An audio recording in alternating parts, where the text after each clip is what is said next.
اللهم صل وسلم وبارك على سيدنا محمد وعلى آله وصحبه أجمعين. ازيكم عاملين ايه؟ فيديو جديد، يوم جديد، يا رب تبقوا كويسين. قبل ما ابدأ الفيديو، انا اموره ودي قناتي، فياريت لو لسه لاول مره بتشوفي القناه اضغطي على كلمه اشتراك الموجوده تحت باللون الاحمر، ولايك للفيديو لو عجبك، وكومنت حلو زي كده، وقولي لي بتتابعيني منين. النهارده حبيت اشارك معاكم شويه، يعني مش تفريزات، بس هي شويه حاجات بتسهل عليا يومي كده شويه في المطبخ، حاجات بستخدمها بتوفر عليا وقت. فاول حاجه جبت الفلفل الحراق ده انا جايبه نص كيلو، نص كيلو بالظبط، كان ب5 جنيه. المهم حطيت بقى كده قعدتي قدام البلكونه، والدنيا كانت لسه ممطره والسما صافيه بقى، والجو بصراحه كان جميل. فقلت خليني كده اقعد شويه ايه في وش السما كده. وقعدت بقى كده افصص فصوص التوم اللي عندي دي، عشان عايزه اعمل هريسه شطه. وعندي التوم دلوقتي قاعد بيفضى.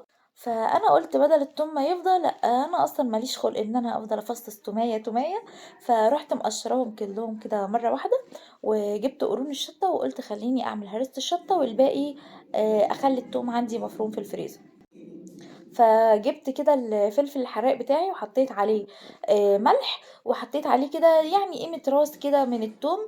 وهضربهم بقى كده مع بعض مع شوية خل، يعني معلقة واحدة بس كده كبيرة خل، ومعلقتين 2 زيت. مش هيمسك معاكي ابدا، ومهما قعد معاكي في الفريزر على فكرة بيقعد معايا. يعني العلبة بتاعتي لسه خلصانة بقالها سنة، ولسه كمان فيها شوية. معلقة خل ومعلقتين الزيت وشوية الملح وحبة التوم، وبس مش هحط حاجة تاني. عصرة ليمونة كده صغيرة، وهضربهم بقى كده كلهم في الكبة. بينفعني قوي بقى في ايه، في دقة بتنجان مثلا، بيبقى سهل وسريع كده معايا. مع اني برضو بحب احتفظ بدقة بتنجان كده سهلة تكون عندي في الفريزر، لو عملت بتنجان مشوي او محشي مثلا، يعني اي اكل بقى حباه يكون سبايسي شويه. بحط على طول ايه معلقه كده من هريسه الشطه الجاهزه اللي عندي دي. لغايه كده انتي خلصتيها تمام. بس ممكن ترفعيها كده على النار، بحيث ان لونها يعني اول ما لونها بس يقلب كده يغير، هي كده خلاص مش محتاجه حاجه يعني تاني. بصوا، هرفعها كده على النار يعني تقريبا بالظبط كده، قولوا 3 4 دقايق مش اكتر من كده. وعلى فكرة ممكن ما تعمليش الخطوة دي، يعني ممكن تاخديها من الكبة على طول على العلبة عندك على الفريزر وخلاص. جبت بقى شوية التوم اللي عندي دول، قلت لكم بقى انا ما عنديش خلق افضل افصص تومية تومية دي. فحطيت كده شوية التوم، احط عليها معلقة برضو كده من الزيت، ومعلقة كده من الملح. وهضربهم بقى في الكبة، واحطهم في العلبة الصغنونة بتاعتي دي. بينفع معايا قوي بصراحة. التوم الايام دي قاعد بيفضى، والكيلو عندي دلوقتي ب160 جنيه. فلا مش هتفضى وانت ب160 جنيه، لا. ان شاء الله التوم الجديد بس يطلع، وعايزه ابقى اخزن شويه كده اضربهم في الكبه، وهو اخضر كده بصراحه يعني. بينفعني ومش بيقول لا يعني. بس ادي التوم بتاعي ده بعد على فكره ما دخلته الفريزر ونسيته يعني، بصوا مش بيمسك. وادي هريسه الشطه بعد ما بردت معايا خالص، هحطهم بقى في الفريزر وكده خلاص، يعني دول يقعدوا معايا شويه حلوين قوي. شويه هريسه الشطه دول يقعدوا معايا ممكن سنه. بس يلا بينا بقى نعمل ايه. حاجة كمان ما بستغناش عنها، عجينة الفلافل او عجينة الطعمية. حطيت كده زي راس كده برضو من التوم اللي عندي. او طبعا لو التوم مهروس يعني هتحطي معلقة اكل كده كبيرة. وحطيت كده بصلاية كبيرة، يعني واحدة بيضة وواحدة صغيرة كده خالص حمرا، وزي ربطة كده من الخضرة بقى مشكلة. يا ريت بقى لو عندك اللي هو كرات او بصل اخضر يبقى حلو قوي في الطعمية. انا ما كانش عندي فحطيت كزبرة بس. وهانزل بقى كده بإيه، بالفول بتاعي، طبعًا أنا ناقعاه من بالليل. يعني ناقعاه فترة كده حلوة لغاية الفولاية، يعني أمّا تيجي تمسكيها تلاقيها بتتكسر كده في إيديكِ. هاضرب كل ده بقى مع بعض، البصل والتوم و والكزبرة أو الخضرة يعني بتاعتِك اللي عندِك، و والفول اللي هو المدشوش ده. الكيلو ب40 جنيه، يعني أنا باعمل نُص كيلو بنُص كيلو، بيقعد معايا كتير بصراحة. ومش باستغنى عنها. حطيت زوّدت هنا بس معلقتين 2 من المَيّة، عشان يمشّي الكبة معايا. شايفين أنا محتاجاها يعني تكون قاعدة بتلِف كده، اللي فوق تحت واللي تحت فوق. هاحط بقى هاحط بقى التوابل بتاعتي، مش توابل يعني حاجة غريبة، لأ الحاجات البدائية خالص، ملح وكمون وكزبرة وشوية كده من الفلفل الأسود، يعني ممكن تحسي إن هي مش لايقة أوي الفلفل الأسود فما تحطيش يعني زي ما أنتِ بس عايزة، بس كده أنا العجينة باحط. خلاص خلصت معايا. هنا حسيت إن هي بيضة هاجيب بقى شوية كده فاتحة، إيه، لأ فزوّدت أنا لها حسيت إن هي عودين بُصّوا، كده بس من الكزبرة. بس هاضربهم برضه كده معاه في الكبة، ولو حسيتِ في الآخر إن هي طلعت يعني فيها مَيّة كتير أو مَيّة زيادة، لو جيتِ قليتيها يعني في الزيت وحسيتِ إن هي بتفُك منِّك، زوّدي معلقة دقيق أو ممكن تحطيها في مصفى سلك كده صغيرة، هتنزّل المَيّة اللي فيها. لمّا باطلّعها بقى من الفريزر باحط لها يعني قد راس الكبريت كده أهو، شوية من البيكنج باودر عشان تنفش معايا في الزيت، لكن لو حطيتِ البيكنج باودر وبعدين دخّلتيها الفريزر كده خلاص يعني المفعول بتاعه مش يعني خلاص المفعول بتاعه وقف. بس هاعبّيهم بقى كده في أكياس، هاعبّيهم بقى حسب أكلتِك أو حسب يعني استخدامِك ليها قد إيه. أنا ساعات باحطها في كيس واحد كبير، مش كيس واحد يعني باستخدم أكياس كبيرة وباقسمها كده إيه، بإيديّا كده زي إرباع كده أهو، بحيث إن أنا هاحتاج مثلًا فهاطلّع ربع أو هاطلّع حتّة يعني تتكسر كده وتفُك بقى إيه براحتها بدل الكيس كلّه ما يفُك. بس هاعبّيها بقى بأكياس ما شاء الله تحسّي إن هي عملت أكياس كتيرة، وكل الحكاية 20 جنيه فول. بس بقى عندِك حاجات للفطار في الفريزر، أحيانًا بقى بنبقى زهقانين مثلًا من الجبنة، شاي بلبن وكيك وحاجات من دي، فبنبقى محتاجين حاجات تغيير. فيديو النهارده كلّه يعتبر حاجات للفطار، يعني حاجات تحسّيها بتسهّل عليكِ.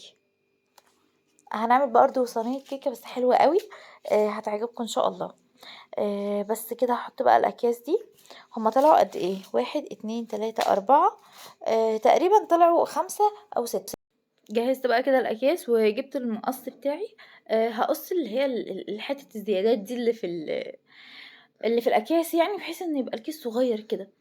وبس لو وصلتوا بقى لغاية هنا في الفيديو قولوا لي إنكم وصلتوا للدقيقة رقم 7، وقولوا لي يا جماعة بجد أنتم بتتابعوني منين؟ عشان دي حاجة بتعجبني أوي، يعني أنا في ناس كتير أوي من الجزائر، أهل الجزائر طبعًا يعني على عيني وعلى راسي والله نورتوني وشرفتوني، وكلامكم الجميل ده يعني بيسعدني أوي وبابقى فرحانة بجد بيه، وبيبان بجد والله قد إيه أنتم ناس جميلة، الله يسعدكم يا رب أضعاف، أضعاف ما بتسعدوني بتعليقاتكم الحلوة. هنجهّز بقى كده كيك سهل كده وسريع خالص للفطار، هش كده هتحسّيه fluffy.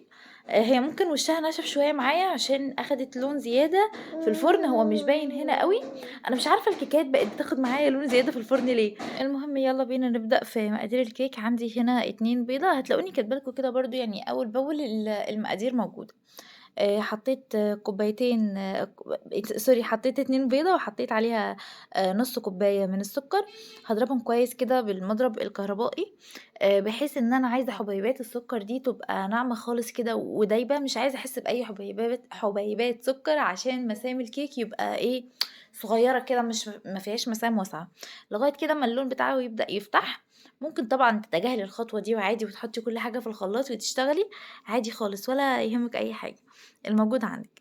حطيت هنا برضه ربع كوباية من المَيّة معاها يعني معلقة من تلج البرتقان. أنا عايزة ريحة البرتقان وما كانش عندي برتقان، كيك البرتقان كده يا جماعة في الشتا بيدفّي البيت كده وبيبقى ريحة البيت حلوة أوي.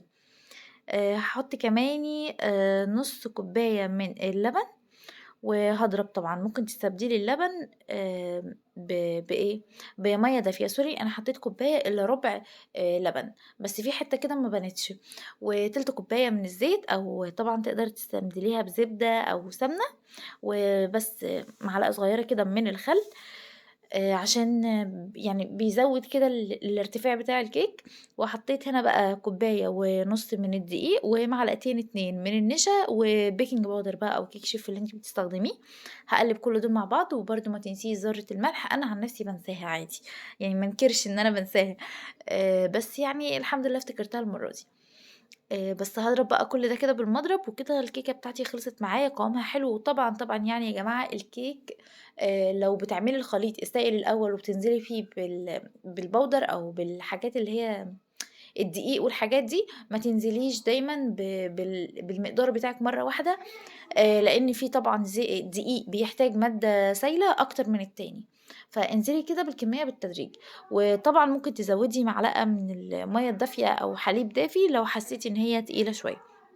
كنت مدفية بقى الفرن بتاعي ومسخّناه، وبس هادخّل الكيك، هي طبعًا ما بافتحش عليها قبل تِلت ساعة وبقت زي الفل وقمر أهي، جميلة، ابقوا جرّبوها إن شاء الله، ويا ريت بقى أتمنى كده إنكم تعملوا like للفيديو لو وصلتوا لغاية هنا، وأتمنى كده إن أنا أكون ضيفة خفيفة على قلوبكم، وفي فيديو كمان ينزل بكرة، الحماس بقى آخدني الفترة دي، فيا ريت بقى ما تنسوش إنكم تشوفوه، وأستودعكم في رعاية الله، ومع ألف سلامة.